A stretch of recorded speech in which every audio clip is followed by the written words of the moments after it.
Hello and welcome to the 8th episode of the Many Worlds Tavern podcast. Today I'm joined by Catherine Lenahan. What's up, Catherine? Hi. Not much.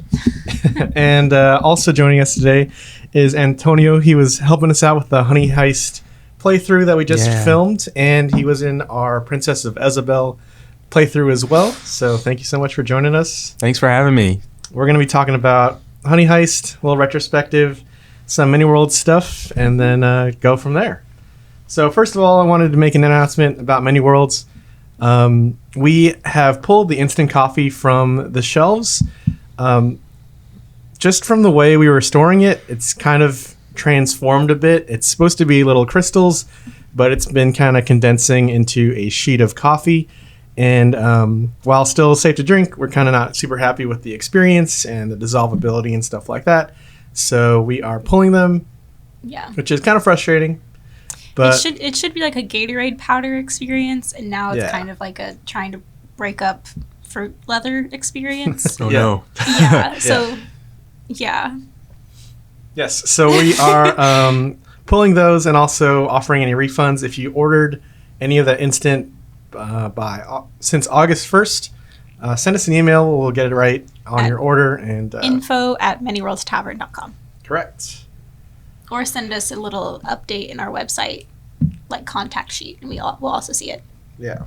In the podcast, we realized that we should probably be drinking coffee or something every week. So we're going to share a recipe every time we film.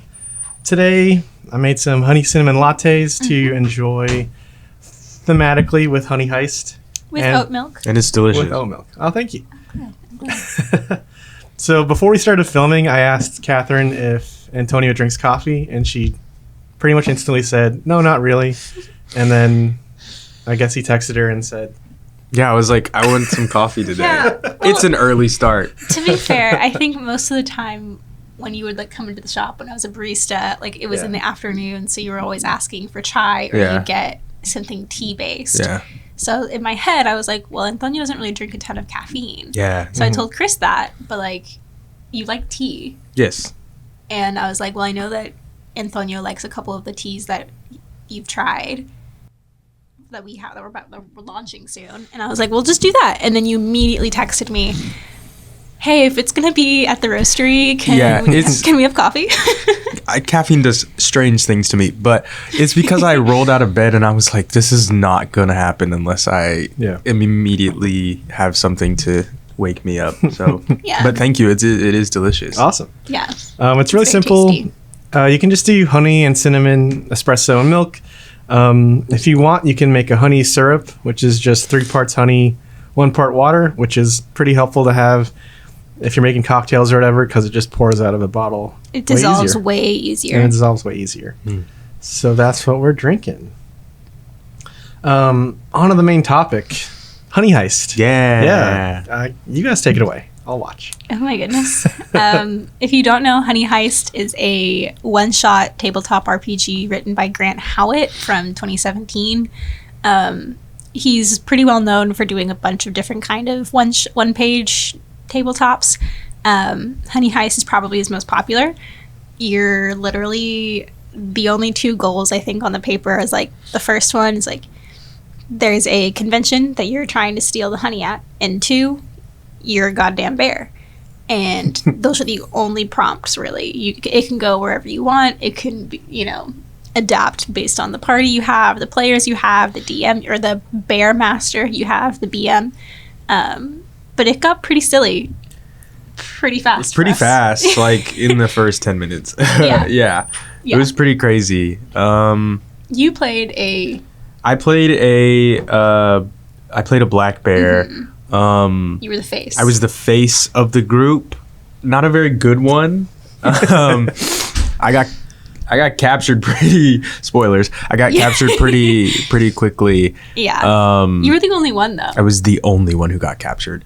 Even though I was supposed to be the one, kind of disarming the folks, like although it started really well. It did start really well. And then I was just on a team of very, I think we had 1 bear that was the muscle. We had 1 hacker and 1 thief.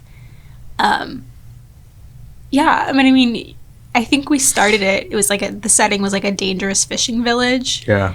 And we started it like in the woods of you guys trying to steal a bus from Boy Scouts. And it started really cute. You were like trying to charm them. Yeah. That was mostly an impulse decision. When I was like, can anybody drive? I was like thinking like, like we'll just like walk outside and find a car and like, blah, blah, blah. We're like in a heist movie-ish type thing, thinking about the tropes. And I was like, we're going to steal a car and we're going to like do like a whole sequence. And then I forgot who it was. Someone was like a school bus. I don't remember who said that. Yeah, I think someone asked about it. So I was like, how can I justify there being a school bus? Yeah, someone was like, let's get a school bus. And I was like, okay. Yeah. And then you were like, there's a bunch of Cub Scouts. Yeah. Which was funny. And then it just never stopped going. It ramped uphill, but the chaos, like the things just destructively went downhill. Yeah. From there. So. Yeah, it was definitely very fun. It was a very forced exercise of not thinking things through and just like, okay, what makes sense? What's the first thing that comes to my head? And I think I mentioned in the recording or like during one of the breaks, like I was like, wow, I feel like I'm like an improv comedy kid back in high school theater again. But like, I think I had maybe like 5 or 6 sentences of prep. Mm-hmm. And that was it. And then I did give you guys some items that accidentally made them way too overpowered. That was crazy. And it was really upsetting because I did it to myself. You, for some reason, we all rolled insanely well on our on our human believability scores. Yeah. So the whole time, pretty much, it was very narratively satisfying, but pretty much the whole time Kat couldn't roll against us, so we were doing the most outlandish and insane, slightly violent things. But like nobody knew we were bears. I rolled 2 successes, I think, the entire time. Yeah, for people to know that they were bears. Like, and I was like, completely roaring in the face, giant paw, bear things, and everyone was like, "Oh, those are some crazy humans! Like, those are crazy people." I think I kept saying, I was like, "Wow, that's some crazy cosplaying." Yeah. Which was very clever, but yeah. Thank you. But yeah, it was crazy. I mean, I think we mentioned, but like, playing a lot of like 5e and just like other games that are like kind of lethal towards the players, and like you can like die or like lose pretty badly. I felt like with Honey Heist, the only way to like, I mean, I don't know how close we ever got to this, but like the only way to lose per se is to like get that filled out like 6 points and then like run away from your team, betray your team, or which I didn't know that Cody, one of the people who was playing with us, he was at 5 on his criminal stat. He was at 5 for like a while, and then he kept Hannah was telling me, another one of the players who was also an Isabel, was telling me, she was like, yeah, like Cody kept rolling criminal and he wouldn't stop, and I was like, part of me thinks he wanted to go a little. The dice for sure. It was crazy. Yeah, he was the chaos. I never played with Cody before, but he was like kind of silent but deadly. Yeah. With some of the things he decided to do, and I was like, just pure chaos. Okay. Yeah. I would say he didn't say a lot, but every sentence I was like, yeah, that's a wild option. Let's do it. Yeah, and it was he every time he did something, it was like super. Like it just changed what we were doing. Like it was very integral. It's really crazy. But out the gate with the school bus as well. Yeah, that was. He said, "You guys asked who could drive," and he's like, "I can obviously drive." Yeah. And I was like, "How are you going to justify this?" I guess I can drive. Yeah. I think he was like, "Well, I'm a hacker, so I know how machines work," and I was like, "What?" But then he rolled well, and I was like, "Well, I guess I have to let you." Yeah, and then we like destroyed 30 cars. It's ridiculous. Yeah, there was definitely points where I don't even know if I'm like if you could understand what I'm saying because I'm laughing so hard. And I was like, I can't just sit here laughing because I have to keep like being a GM, but also that was really funny. And the fact that you guys have put me in the situation, like, I'm just going to keep laughing. We had some moments where I was like, this is the funniest thing that has ever happened to me in a game. I was like, this is ridiculous. But no, like, once we sort of got out of the idea of like losing or like dying, it was like, we're just going to do the most ridiculous shit ever. And that was fun because in a one shot, it's like you only have a couple hours to like achieve everything and make a whole story. And so that was crazy to just like kind of let loose and just do the most ridiculous. And then it worked out really well. It was actually very narratively satisfying. I was telling them, so I like to throw in stupid items that like I don't think are actually useful. I like the yeah, so like typically if I'm playing 5e, I like to throw in like a roll of tape because like it's not useful at all until the one time it is. And I just think it's funny. So for Honey Heist, my little useless item that I didn't think would come in handy at all was this little jar of creamed honey. And you guys stole everything from this stall that was selling all the good items that y'all kept saying. And I was like, this was on me. I should have separated them. But you guys were able to take everything. And then in one fell swoop. Yeah. And then you got the creamed honey. And you used it I think every step of the way. And I was like, well, oh no. As soon as I saw the list of what was at the booth, I was like, I want the creamy honey. You had a bunch of other stuff on there that was like stat boosts and stuff, but I was like, this is like, when you were like up to use it to the extent of your imagination, and I was like, this is broken and I want it. Because I was like nothing beats the imagination. Like a +2 to whatever. No, if you say imagination, I'm like, I'm gonna use it for everything. I should have just left it at a jar of creamed honey. I think like I actually wrote out like you can use it to the extent of your imagination. Yeah, and I think that bit me in the ass. But I mean, it was awesome. That's the coolest. That's the coolest thing about it, though, is that like, especially like just like in tabletop games, regardless, like you even to that point of being like, I'm going to use my imagination. Like you still made me roll for it, and like then it becomes like, then that's when it becomes exciting because it's like, oh, it could work or it couldn't, and when it does work, it's like super satisfying because it's like not only is it your imagination, but it's like the game as well, and like that makes it just like way better. So great job. Thanks. Yeah, it was a lot of fun. It was really fun. I had a blast. I always have a blast playing with you guys. That was some of the most fun that we've had for sure. I think so. Yeah. And like in our home games, we've had some pretty crazy moments. Right before we started recording, we were talking about our first session for the campaign that Antonio runs. I rolled a nat 20 on Shatter, casting Shatter twice in our first session. Yeah, it was crazy. And like that was insane. And I think about that every time I think about 5e. But like both times we're out of combat too. It was crazy. It's just like a narrative moment. But yeah, like Honey Heist, like I don't know if I've ever laughed that hard playing a tabletop game. There were so many moments. Yeah. The lampshade was just that's true. Incredible. Yeah, and the way you did that. Oh yeah. The lamp move was legendary. That was so like just like in my head I was like, what is the most farcical thing that could happen right now? And it's just like I was like, please dice like, and that's the thing with the mechanics for Honey Heist is like, because you only have 6 points on each side and like they keep going back and forth, it's like every time you succeed is almost like a crit. And so it's like it's like every time you succeed it's such a big deal because failing is like also such a it's like crits on both ends, so it's great. Yeah, that's like the kind of genius I think of D6 based systems. I think we should dabble more. There's a lot of them that are really fun. Or like another thing, like Hannah kept giving everybody nicknames. Yeah. So I think she was calling Cody Sugar Feet. Sugar Feet. And like Hannah was playing like an unhinged polar bear who was like the muscle. So she was just like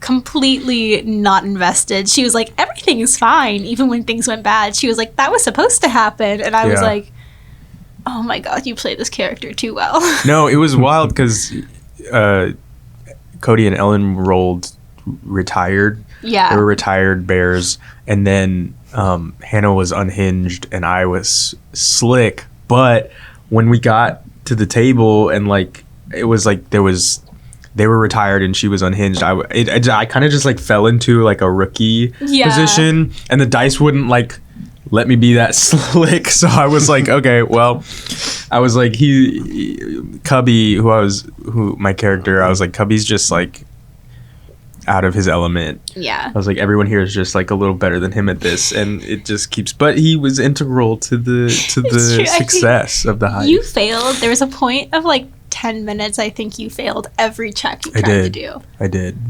Yeah. The dice were like, no, fuck no. They're like, you're not doing that. It was crazy. But it led to, I think, like... It led to me rolling a bunch of successes back to back. Yeah. After you were captured. That was really satisfying. Yeah. Sometimes you want to take an L because, like, that's just how life is. Sometimes, and that's a good character.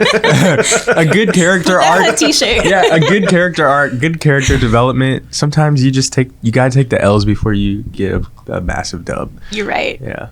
And then there's another point where Ellen, I think, she was a retired panda bear thief.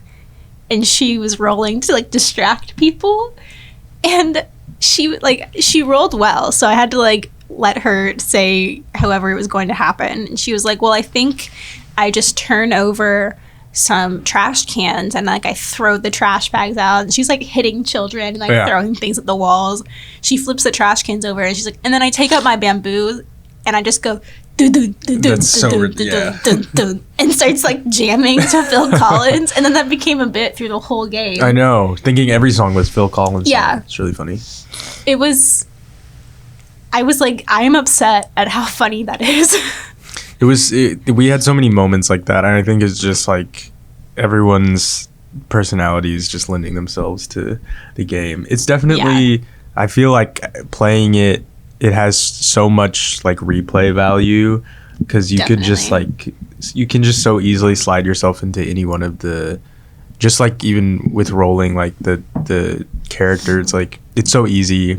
Like all the descriptors are so they lend themselves so much to role play, which is dope. And I even saw, like, so I watched a few playthroughs prior to us playing, because I had never played before. I've actually never played a D6 based tabletop me either RPG. And I was like, you know, if I really thought about this, like I could make this setting completely detached from Grant Howitt's suggestions of like randomized like D6 tables, and it could get like really complicated. Just like the premise of like bears trying to steal honey is just so inherently funny in and of itself. It's a very, very smart, very funny game. Yeah, it was fun. Yeah, I'm glad we got to play. Me too. Cool. Yeah. It's a recommend from us. Definitely. For sure. Definitely. And it's totally free, right? Just a few pages. Yeah. I did. It's one of those like pay what you want kind of things. Okay. So I think when I got the original PDFs, I think I donated like $10. But I sent them all to you guys after I had gotten them. Yeah. It's only a couple pages too. It's like really easy to understand and to just jump in. The most complicated thing is if you've never played a D6 based system of like understanding you're trying to roll under a specific stat, and there are a lot of D6 based systems where if you have bear and criminal, like in lasers and feelings, I think you roll lasers and you roll feelings and you're trying to roll under that the entire game. For Honey Heist, those numbers shift, so I think that's probably the most complicated part, is just grasping that. But as long as you have one person at the table who understands it, you'll be fine. Yeah, and it's super accessible. I feel like if you've never played a tabletop game, like it's pretty, like you can just get your friends together and have a good time. And I think the premise, again, bears around a bunch of humans trying to steal honey, like it's already absurd. Yeah. So it's already kind of like walls down a little bit of like, I'm okay acting silly because the entire situation is silly. Yeah. And D6, like you don't have to go buy like crazy dice sets. So Yeah. Just use your crack open your like other board games. like Monopoly. Yeah. Game of life. Yeah. All right. That episode is probably going to come out next week. I think we avoided some spoilers, but if you are really spoiler averse, I probably should have said this. Spoiler alert. My bad. Also, thank you, Chris, for recording and doing all the audio for Honey Heist. It's super fun. It's an easy gig. Lovely producer. So that'll come out probably next week. It'll be very easy to chop up into the little TikToks that we post because, lots of funny moments. Yeah, it was crazy. Definitely. So moving on, we are going to, on the podcast, which we're going to try to schedule every other week. Every other week? Every other week. Every other week. Yes. We're going to try to do a more consistent format because lately we've just been kind of letting ourselves just hit record, which has been fun to get just people to know us better. But yeah, we're going to have more of this pattern, intro, announcement, recipe, main topic, and then next we're supposed to do questions from the Discord. So we haven't collected any questions yet because we're announcing it now. But if you want to ask us questions to answer on the pod, please let us know. Join the Discord. It's been really fun lately. I feel like we gained maybe like a good amount of talkative people in the past few weeks, so it's been really fun. I finally figured out how to turn all my notifications on, so I actually get the messages now. There you go. And I was very excited. Yeah. We can put a little tutorial on there as well. So we'll have a section there to ask us questions, any kinds of questions, coffee, gaming, random stuff. So that'll be on there, and starting next pod, we will be answering. Next up is my favorite kind of random section of the podcast, but basically I want to recommend, I think the title of it is going to be recommend anything. So whatever you're eating, drinking, reading, watching, playing, trying. It's super open-ended. So if y'all have anything like that. Antonio, would you like to go first? Sure. Antonio's also one of my closest friends in real life. Yes. And there are two people whose opinions I probably trust anytime they say anything. And one of them is Antonio, and the other is Hannah, who is one of my other closest friends. Did not make the cut. She also has It's because Hannah and I consume so much media and things, and they're both the type of people who can consume multiple things at once, and I can't do that. I have to watch one thing or listen to one thing or do one thing, but then I'll get bored and then I'll stop, but I can't move on until I'm finished with it. But all that to say, I trust Antonio's opinion deeply. Well, I appreciate that. Sometimes I don't understand how I'm functioning with all of this stuff in my head, but I'll go first. Just one thing, or are we out here doing it? Let's see. Recommend. Well, I am like a lot of the rest of the world watching House of the Dragon and Lord of the Rings right now. Huge fantasy geek. I'm also reading the Lord of the Rings while I'm watching the Lord of the Rings show, The Rings of Power. Check it out. It's on Amazon Prime. This isn't an ad, so I'm not going to advertise for Amazon Prime. But the book is great, as many people have said throughout the course of history. I just never read it before, but it is really great, especially playing tabletop games and kind of seeing this legacy that it comes from is very cool, and just being oh wow, this is where almost a bunch of our fantasy disseminates from. But also I am watching there's this show on Apple TV called Pachinko, and it's really, really good, and I think everyone should watch it. It's based on a book, It's about like Korean immigrants, and it kind of goes back and forth between different time periods of like the Japanese occupation of Korea, and also like modern, like not like this century, but like sort of like the 80s and stuff. And like Hannah it's really, and Ellen were obsessed with it. Yeah, it's really good. Yeah. And it has like this amazing like language thing where it's like there's like most of the show is like in Korean, but there's also like Japanese, and they like go back and forth, and there's English. It's like it's amazing, and it's beautiful, and I think everyone should watch it.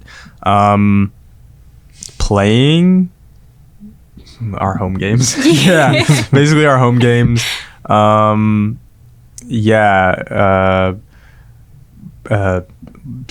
Tackling what? You've still been playing Breath of the Wild. Yeah, right? I've been playing Breath of the Wild forever. Yeah, me too. I think I talked about this at one point. Like I'm a chronic non-finisher of games because by the time I'm super overpowered, I just want to like frolic.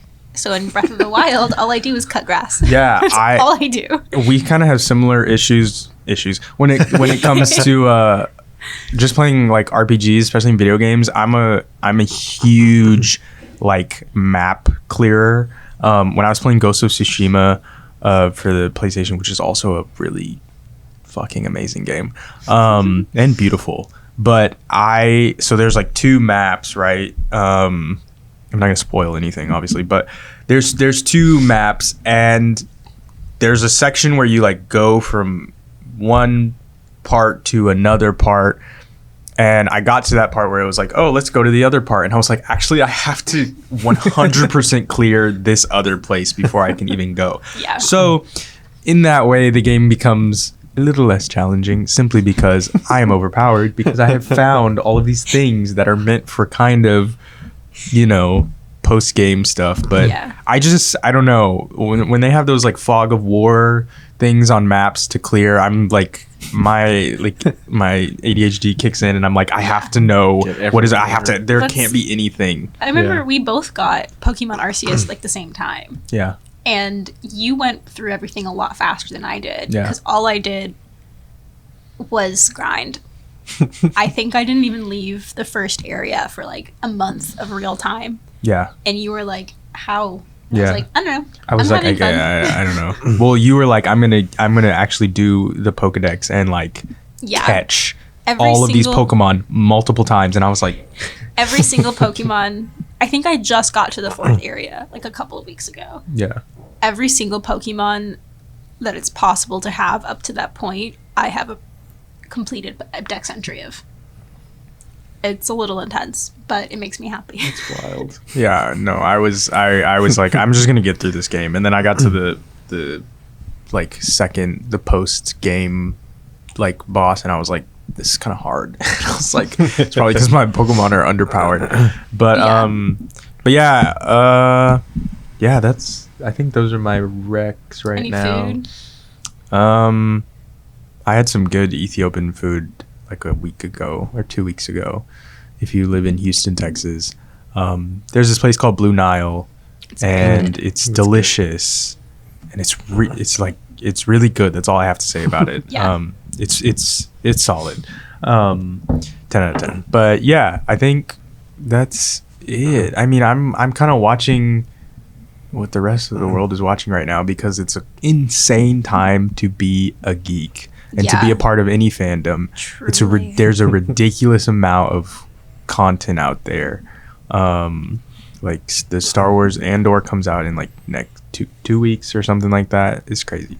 But I'm not complaining, because I enjoy watching all of this stuff. So yeah, those are my recommendations. Chris, you got anything? First recommendation is, there's this TikTok and it's like a mom holding her phone, and there's like the school bus that comes up, and her kid is walking out of the school bus. Mm-hmm. And I think it's like the first day of kindergarten or first grade or something. Oh my gosh. That just happened, I guess. And the kid walks up to his mom, and she's like, "Hey, buddy," or something. And then he goes, "Terrible sandwich, Mom." No. Like he's been waiting all day to tell her that his packed lunch sandwich wasn't good. It must have ruined his day. I must have, because he first thing off the bus. So she's like, "Oh, thanks for telling me."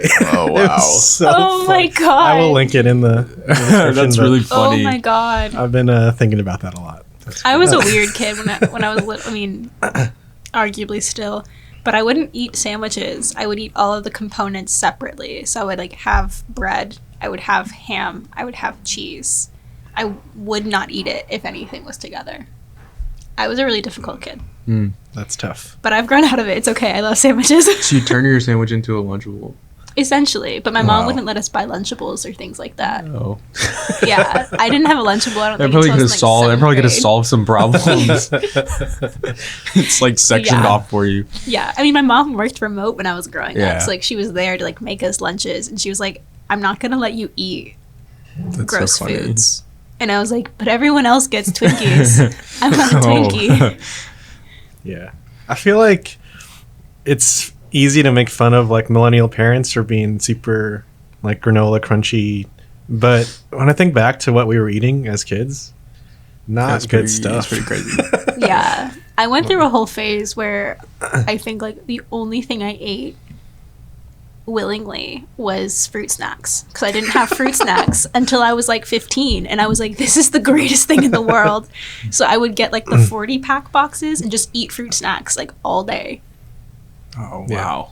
I grew out of it. It's okay. I just had to catch up on my Stomach lost, like hurts. lost just child. thinking about it. I had to tend to my inner child for a little while Yeah. there.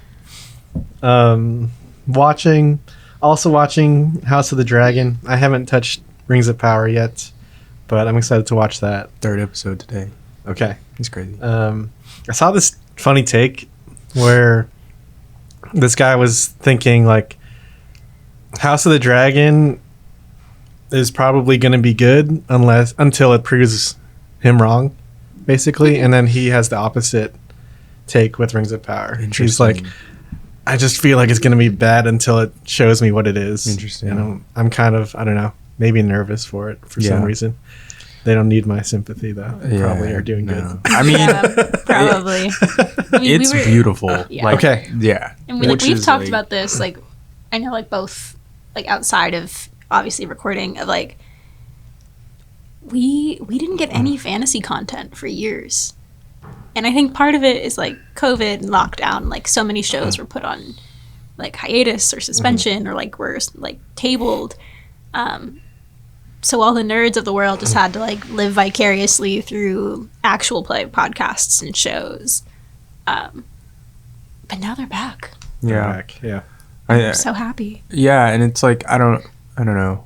I obviously there's like the last season of Game of Thrones. Like there's things to critique and to like worry about, and there's things to keep an eye on, especially when they're like kind of not doing justice to the story or the characters. Right. I don't know. There's like also the part of me that's just like, man, it's like cool to like see elves and dragons Yeah. and like Yeah, for you know on TV and then have everyone talking about it. It's like there's something about that that's like this kind of universal language of fantasy that we all enjoy and love, and now like it's just bringing more people into the Yeah. fandoms and like to read and to watch and to explore and to like expand their imaginations, and I think that's really cool.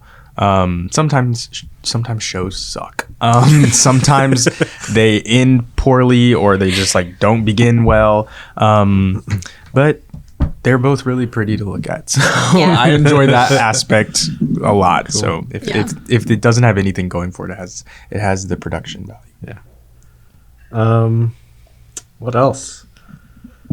One thing kind of along the lines of like it's fun when everyone's talking about it is there's this podcast I listen to called Nerd Soup, and they talk a lot about like geeky shows and movies and stuff.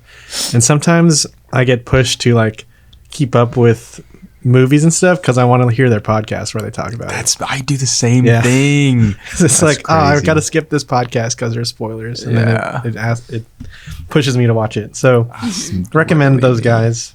And then I guess one more YouTube channel. There's this channel called My Analog Journal, And you know what I'm I've talking been about? watching that. Yeah, my boyfriend loves it. There you go. Very cool. I enjoy vinyl, but I don't spend a lot of money on it because it's kind of expensive. Yeah. I like buying like $2 records, but those are pretty few and far between unless you're hunting like all the time. Yeah. Yeah. But my analog journal is like they have a DJ come on and play records, and a lot of it is pretty obscure stuff. Yeah. And it's cool super themes. diverse. Very diverse, cool themes. It'll just have like a title like 70s Japanese funk with female singers. Yeah. And it's like an hour set of that. And it's super fun. That's dope. Very simple. It's just like really, a camera, really the DJ. Sometimes they're like jamming and chilling. And yeah, it's a cool channel. Check that out. Yeah. Recommend. I'll hop on that. Recommend it too. It's phenomenal. It's good to have in the background. Yeah. I think that's what I got. Yeah. Yeah. My turn. I had dim sum last weekend. I'm still thinking about it. Oh, It was from great. I don't know, somewhere in Chinatown. Okay. I wasn't driving, and Yeah. it was for my boyfriend's friend's birthday. So it was just like, he was like, "You want to come?" And I was like, "Yeah, Yeah. I love food. Let's do it." What else? What's your favorite dim sum? Are you a experienced dim summer? I've or- only gone a couple of times, but like almost in every setting, no matter what, I'm going to pick the dumplings. I love dumplings of any kind. Yeah. I think it's a beautiful demonstration of how food transcends culture. Every culture has a dumpling. They're all delicious. I love them equally. Whether they're empanadas or pierogi or gyoza, I love them deeply with every fiber of my soul. So I love dumplings. They're delicious. Watching, I've been playing catch up. I love it. I started and finished The Bear last weekend. I restarted and finished Fleabag last weekend. I watched Moon Knight. I'm almost finished with Miss Marvel. I'm really like back in my like content absorbing era, and then hopefully I can finish Miss Marvel and then start Rings of Power and House of the Dragon this weekend. You're not far, but there's only like 3 episodes of Yeah, each. I'm gonna so- try and catch up. I rarely, if ever, watch things episodically if they come out week to week. I always wait and then finish everything. I've been listening to NADPod, Not Another D&D Podcast, the first season. I'm almost done. There was a point yesterday I actually had to go to the bathroom to cry a little bit because it was a really emotional part and I wasn't paying attention, and then all of a sudden I was like, oh my god, and then I was crying and I was like, I'm gonna listen to jazz for the rest of the day. Oh my gosh. But that's really good.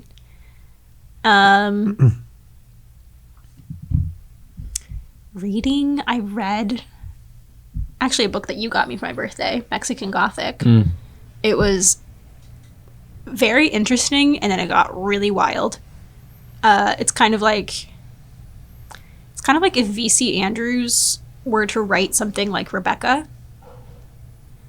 Interesting. It was like dark. It was creepy. It was interesting. It was kind of period piece. It was really cool. It was a good read. I'm glad that I read it. I don't know. I also picked up the second volume of the Lore Olympus books, which was really exciting. Solid. Yeah. Yeah. Yeah. Get your friends books for their birthday. Well, if they like to read, but yeah. Yeah. Lore Olympus is just so pretty, and I was like, you let me know that the second volume was out, and I was like, well, I'm going to Barnes and Noble, and I'm gonna get it. Yeah, they had a whole table of just that. Yeah. It's like, oh. Yeah. What else?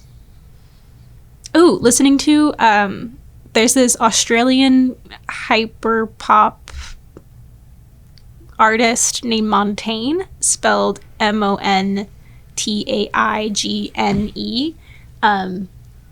If I'm listening to music for the past few weeks, it's like all I've been listening to. It's like that or Renaissance from Beyonce. Both new albums, and it's just all I listen to right now. I if I'm not listening I to can't stop podcasts. listening to Renaissance, but Yeah. Yeah, I think I found Montaigne through a podcast. She like wrote a intro song to one, and then I was like, I love this person. And then she was at Eurovision, and I was like, oh my god, she's phenomenal. And then I just went down the rabbit hole, and now I love her. Yeah, I think that's probably it for me. Solid. Okay. I think that's it, guys. Yeah. Thanks again so much for coming on and for playing. Yeah, probably not going to be the last. We'll see you on the podcast or in the videos for sure. Catherine, thanks for DMing the session and for coming on again. Thanks, Bear Master. The Bear Master. I had so much fun. Okay, I think we need to check the tape, but I was telling Catherine that I think the first kill in Honey Heist was my fault. I think I need to check it, but I think Hannah just said, I want to you were like, hey, Hannah was like, I'm going to go chase after them and tackle. Yeah. And you were like, you were like, roll. And she rolled and you were like, and you eat them. Yeah. And I was like, okay, I thought, okay. So I was like, and then later dropped. you were kind of complaining like, oh, wow, this is like, not complaining, like, it got noticing. deadly. And I was like, oh man, this is like a pretty violent session. I was like, I think you set the precedent. yeah. Well, Chris said that to me like the day or so after, and I was like, are you serious? And then I was like talking to Antonio about it, and Antonio was like, yeah, I think that was you. And I was like, oh shit. Because everything like descended into madness. Everyone was like, I think I accidentally killed one person, and then everyone else was like, no, we are purposely like mauling and murder. And granted, in the Honey Heist rules, it says that you can roll to maul stuff. Yeah. Like maul stuff. But I don't know if that meant the faces.